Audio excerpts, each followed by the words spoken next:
आज फिर से मैं इसी उलझन का शिकार थी। जैसे ही मैं नहाने के लिए वॉशरूम में जाती, मुझे लगता कोई अजीब सी नज़रें है जो मुझे देख रही है। मैं चारों तरफ नज़रें घुमा कर देखती, लेकिन मुझे वहाँ कोई भी नज़र नहीं आता था। मेरे वॉशरूम में सिर्फ एक ही रोशनदान था, जिसे मैं अच्छी तरह से बंद कर देती थी, लेकिन फिर भी ऐसा लगता था जैसे चारों तरफ दीवारों पर आंखें गड़ी हुई है जो मुझे देख रही है। मैं कोई वहमी किस्म की औरत ना थी, लेकिन पूरा वॉशरूम देख चुकी थी, कहीं कुछ भी नज़र नहीं आया था। मैं जैसे ही नहाने जाती जल्द ही बाहर निकल आती। कभी कभी तो मुझे लगता है कि शायद मैं किसी दिमागी बीमारी में गिरफ्तार हो चुकी हूँ। आज भी मैंने बहुत जल्दी से शावर किया था और फटाफट से कपड़े बदल कर वॉशरूम से बाहर आ गई थी। पिछले कुछ महीने से मेरे साथ यही हो रहा था।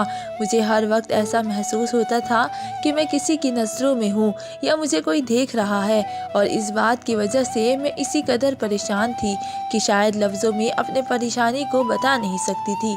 ना तो मैं कोई जवान खूबसूरत हसीन लड़की थी कि मैं किसी पर शक करती, बल्कि उम्र के जिस हिस्से में मैं थी वहाँ तो कोई भी ऐसी हरकत मुझ जैसी औरत के साथ करने का कोई सोच भी नहीं सकता था। और मेरे घर पर हम सिर्फ दो ही शख्स थे, एक मैं और एक मेरा बेटा। मेरे पति के देहांत को 12 साल बीत चुके थे। मेरे पति की किराए की दुकान थी और किसी किराए से हमारा गुजारा चल रहा था। अब तो मेरा बेटा नौकरी भी करने लगा था। वे सुबह को ऑफिस जाता तो शाम को ही वापस आता था।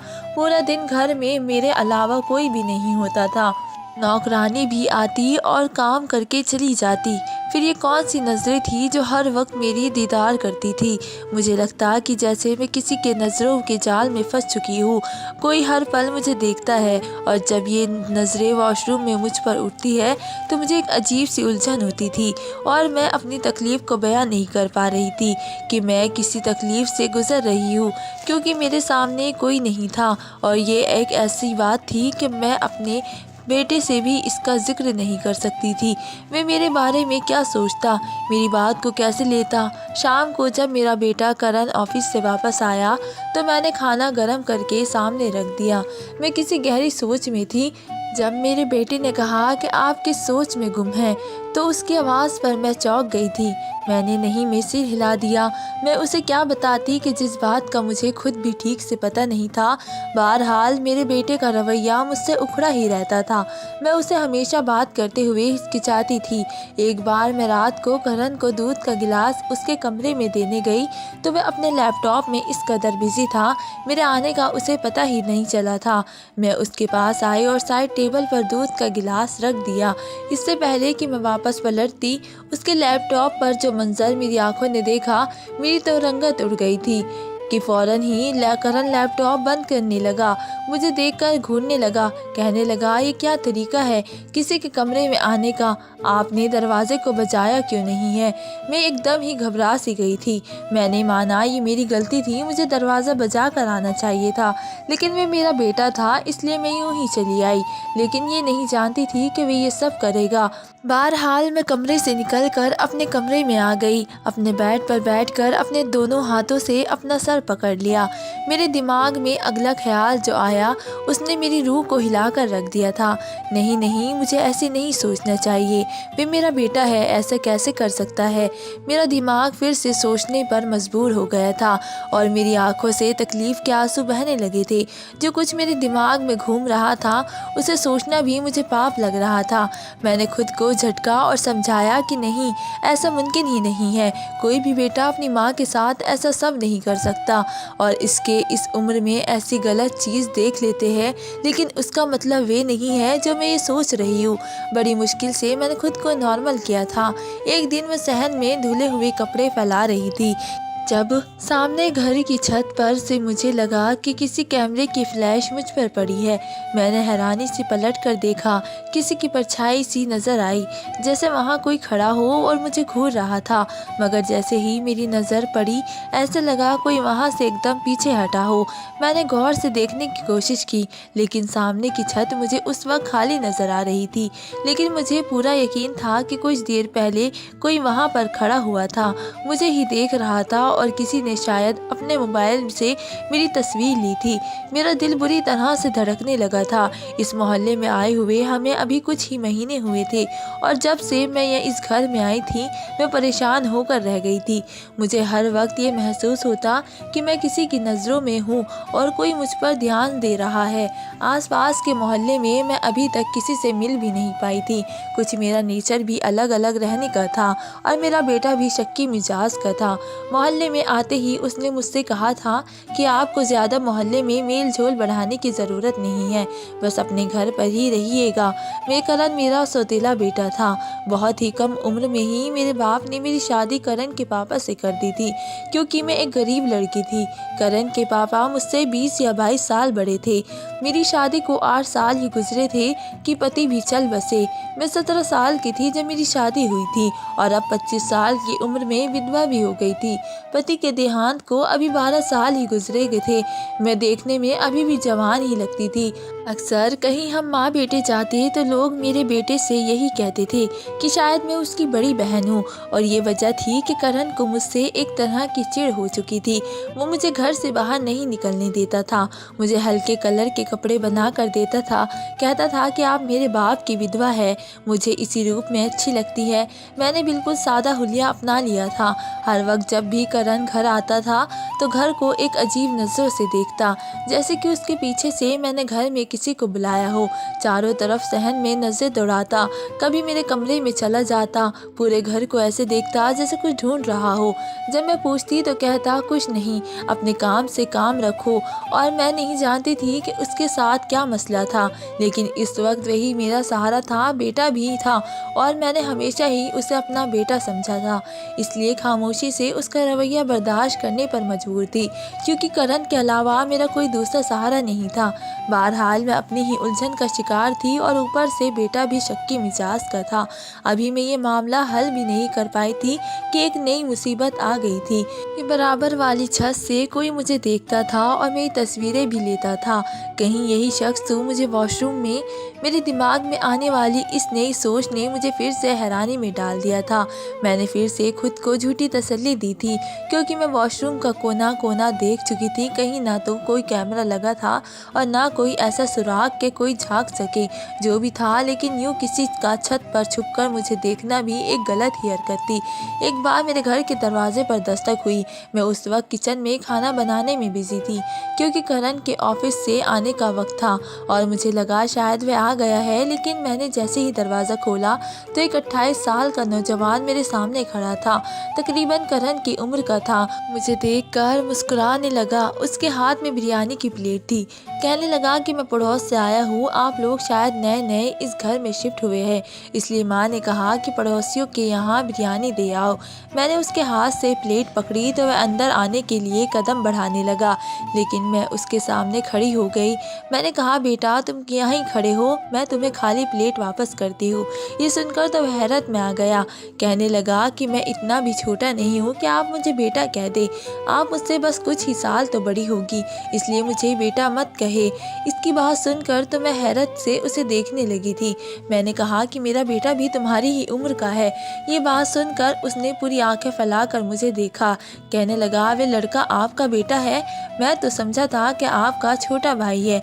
ये कहकर मैं बड़े ही आराम से घर के अंदर दाखिल हो गया। मैं तो उसे देखती ही रह गई थी। करण के आने का वक्त भी हो रहा था, इसलिए मेरा दिल डर के मारे कांपने लगा था। बड़ा खुले मिजाज का लड़का था। कहने लगा आपका नाम क्या है? मैंने कहा तुम्हें क्या मतलब, तुम मुझे आंटी कह लो। इस बात पर उसने अपनी दोनों भवें ऊपर की थी। कहने लगा कि नहीं जी, आप अभी भी इतनी बूढ़ी भी नहीं हुई है कि मैं आपको आंटी कहूँ। अच्छी खासी खूबसूरत और जवान है, मैं तो आपके नाम से ही आपको पुकारूंगा। यकीनन वे भी आपकी तरह बहुत ही खूबसूरत होगा। इससे पहले कि मैं उसके इस तरह के अंदाज पर गुस्सा करती, कहने लगा चलो नाम ना बताए तो एक कप चाय ही पिला दे, पड़ोसियों के भी कुछ हक होते हैं। ये कह के वो सहन पर कुर्सी पर आराम से बैठ गया। मैं किचन में आ गई, जल्दी से प्लेट खाली की, गैस पर चाय भी रख दी। मेरा दिल इस वक्त इस बात पर घबरा रहा था कि कहीं करण आ गया तो न जाने किस नज़रों से मुझे देखेगा, क्या सोचेगा वे मेरे लिए।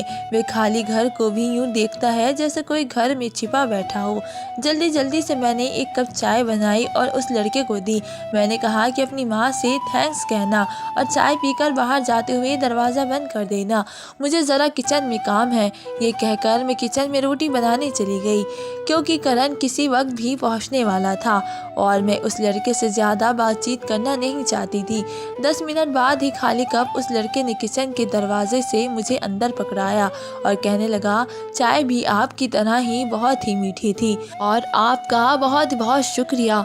मैं फिर आपसे फुर्सत से मिलने आऊँगा और अपने घर वालों को भी लाऊंगा। ये कहकर वह घर के दरवाजे से बाहर चला गया और दरवाज़ा भी जाते हुए बंद कर गया।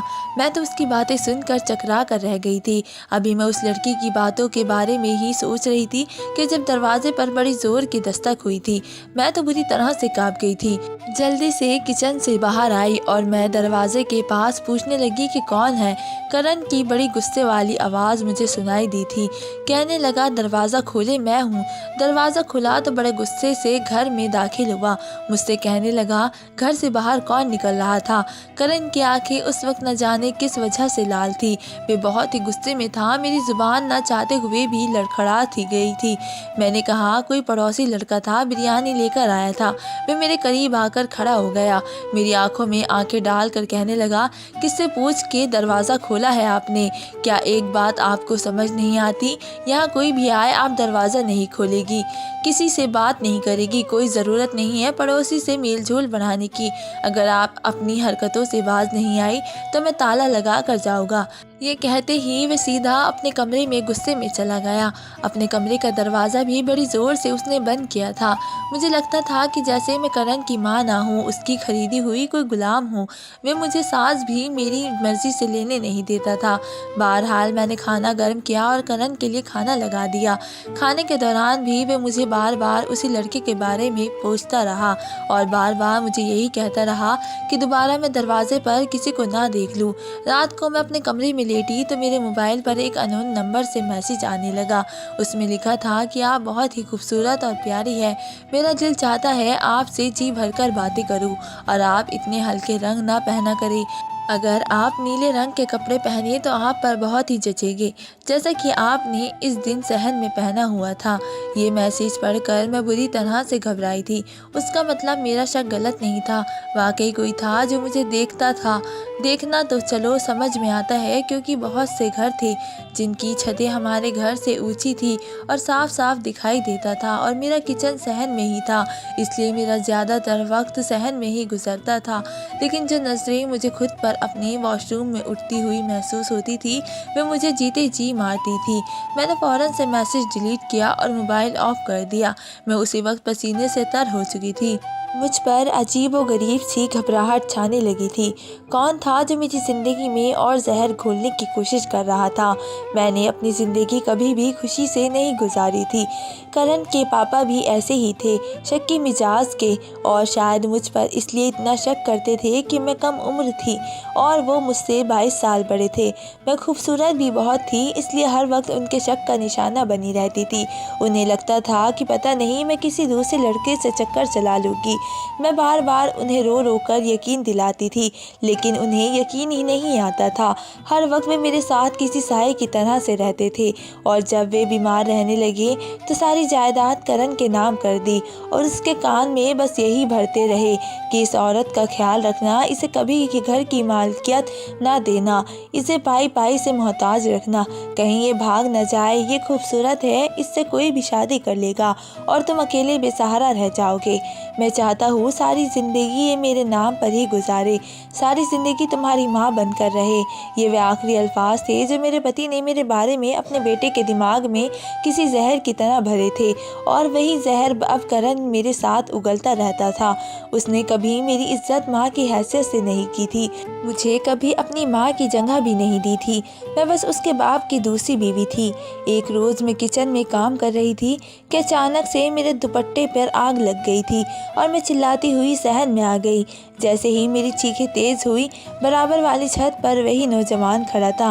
मुझे चिल्लाते हुए देखा तो फ़ौरन से नीचे उतरा और अपने घर की दीवार लांघ कर मेरे घर में आ गया। उसने फ़ौरन से मेरा जलता दुपट्टा फेंका, वरना मैं शायद बुरी तरह से जल जाती। मैं उस वक्त बहुत ही घबराई हुई थी। उस नौजवान ने फ़ौरन से सामने रस्सी पर बड़ी चादर उतार कर मुझ पर लपेट दी। मुझसे पूछने लगा कि मुझे कहीं नुकसान तो नहीं पहुंचा। मैं बहुत ज़्यादा डरी हुई थी कि अचानक उस वक्त मेरे घर का दरवाज़ा खुला था। सामने करण था। उस वक्त उस लड़के को मेरे पास खड़ा देखकर गुस्से में मेरे पास आया और उस लड़के का गिरेबान पकड़ लिया और उससे गुस्से से कहने लगा तुम्हारी हिम्मत कैसे हुई मेरे घर में आने की। मैंने कहा करण इसका गिरेबान छोड़ो। उस लड़के ने तो मेरी जान बचाई है। मेरे दुपट्टे को आग लग गई थी क्योंकि अभी भी सहन में मेरा गिरा हुआ दुपट्टा जल रहा था। मेरी बात सुनकर उसने गुस्से भरी नज़रों से मुझे देखा और कहने लगा तुम चुप रहो, समझी? तुमसे तो मैं बाद में बात करूँगा। इस तरह के हथकंडों से किसी और को बेवकूफ़ बनाना। मुझसे ये कहकर उस लड़के का गिरेबान पकड़े हुए झिंझोड़ने लगा। कहने लगा तुम जिस मकसद के लिए यहाँ आते हो मैं वही पूरा कभी होने नहीं दूँगा। मैंने कहा करण तुम गलत समझ रहे हो। मैं माँ हूँ तुम्हारी, क्यों मुझे इन बातों से जलील कर रहे हो? मैं रोने लगी। उस लड़के ने एक झटके से अपना गिरेबान करण से छुड़वाया और कहने लगा कि मैं इंसानियत के नाते यहाँ पर आया था।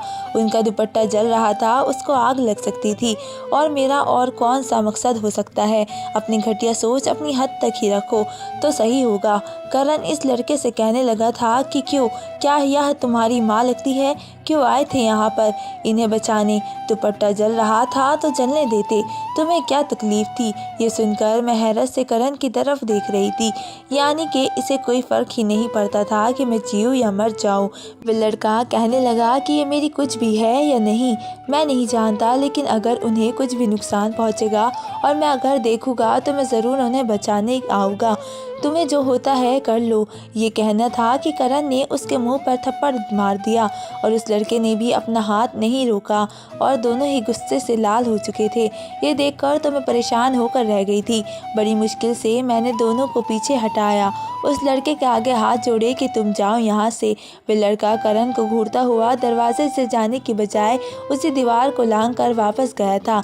ये देखकर करण बड़े अजीब अंदाज से मेरे पास आया, मेरी दोनों बाजू पकड़ के और कहने लगा तो यहाँ से बुलाती हो तुम अपने आशिक को? फिर कहने लगा कि जो तुम चाहती हो मैं होने नहीं दूंगा। मैं तुम्हारा गला दबा दूंगा, इसी सहन में तुम्हें मार के दफन कर दूंगा, लेकिन ये मत समझना कि तुम्हें छोड़ दूंगा। वे तो जैसे सारी तमीज़ ही भूल गया था।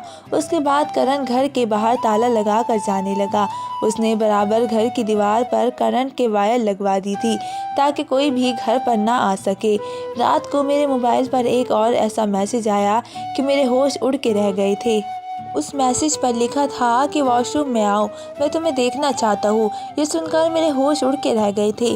अब तक मैं शक ही समझ रही थी कि शायद ये मेरा वहम है कि कोई वॉशरूम से मुझे देखता है, लेकिन ये सच था, मेरा वहम नहीं था। कौन था वे शख्स? मेरा दिल बैठने लगा था। मैंने मोबाइल ऑफ करके रख दिया, लेकिन फिर भी मुझे पूरी रात नींद नहीं आई थी। मैं जागती रही। सुबह जब मेरी नौकरानी आई तो मैं बुखार में पड़ी थी। मैंने उसकी मिन्नत की कि वे एक रात मेरे पास रुक जाए, मैं बीमार हूँ, कोई ख्याल रखने वाला नहीं है। वे मेरी बात सुनकर मान गई। रात हुई, करण के आने का वक्त हुआ तो मैंने नौकरानी को अपने कमरे में छुपा लिया। मैं नहीं जानती थी कि करण को इस बात का पता लगे कि घर पर मेरे अलावा कोई और भी है। मैंने करण को खाना दिया और अपने कमरे में जाते ही कमरे की लाइट बंद कर दी और खुद कमरे में छुप गई, क्योंकि जो कोई भी था वे मेरे कमरे में आकर मुझे झांकता था। वॉशरूम में कोई कैमरा नहीं था। मैंने अपनी नौकरानी को चादर उड़ाई और उसे वॉशरूम जाने के लिए कहा। वह वॉशरूम चली गई। मैं अपने कमरे के पर्दों के पीछे छुप गई। कुछ देर बाद यही हुआ था। मेरे कमरे का दरवाज़ा बड़ी आहिस्ता से खुला था। एक शख्स खुद पर कोई शॉल ओढ़े ये मेरे कमरे में दाखिल हुआ और पहले वॉशरूम के दरवाजे के छोटे से होल से वॉशरूम के अंदर झांकने लगा। मैं फ़ौरन पर्दे से बाहर निकली और पीछे उस शख्स को दबोच लिया और शोर मचा दिया। वे शख्स मुझे अंधेरे में नज़र तो नहीं आ रहा था, मगर वे मुझे अपने आप को छुड़वा रहा था और शोर की आवाज़ से करण मेरे कमरे में आ गया। जैसे ही लाइट खोली, नौकरानी भी वॉशरूम से बाहर निकल आई। सामने खड़े शख्स को देखकर मेरे होश उड़ गए थे। वे मेरा पहला पति था जिससे मेरी बचपन में ही शादी हुई थी, लेकिन वो शादी के बाद मुझे छोड़कर चला गया था। फिर मालूम हुआ कि उसने किसी और से शादी कर ली है, मुझे तलाक दे दी है और इसे यहाँ देखकर मुझे हैरत हुई थी। वे बताने लगा कि मैं एक दूसरी लड़की को पसंद करता था, इसलिए उससे शादी कर ली थी। मुझे भी तलाक देती थी, लेकिन शादी के चंद साल बाद ही उस लड़की की मौत हो गई और उस शख्स ने दूसरी शादी नहीं की। अपने बेटे को भी अकेला ही पाला है, लेकिन उसने मुझे अपने घर के बराबर वाले घर में देखा तो उसे मेरे बारे में मालूम हुआ, तो इसे अफसोस होने लगा। वे मुझे अपनाना चाहता था और इस मामले में कई बार करण से भी बात कर चुका था, लेकिन करण नहीं माना। इसलिए उसने अपने बेटे को हमारे घर भेजना चाहा, लेकिन करण की उससे भी लड़ाई हो गई। जब भी मैं नहाने जाती थी, दरवाजे के बंद होने की आवाज़ उसके कमरे के वॉशरूम में जाती थी और वह दीवार लांघ कर मेरे घर आ जाता था। पहले ये देखता था कि कहीं मैं जल्दी बाहर तो नहीं आ जाऊंगी। फिर वह मेरे मोबाइल को खोलकर उसमें से मेरा नंबर लेने लगता कि मुझे बात कर सके, और ये सब सुनकर उस शख्स ने करण की मिन्नत की कि वे मेरे साथ जुल्म न करे और मेरी शादी उससे करवा दे। पहले तो करण नहीं माना, लेकिन बाद में उसने खुद मेरी शादी उस शख्स से करवा दी। तो दोस्तों, आपको मेरी कहानी कैसी लगी मुझे कमेंट करके ज़रूर बताएं। मिलते हैं एक नए वीडियो के साथ, तब तक के लिए धन्यवाद।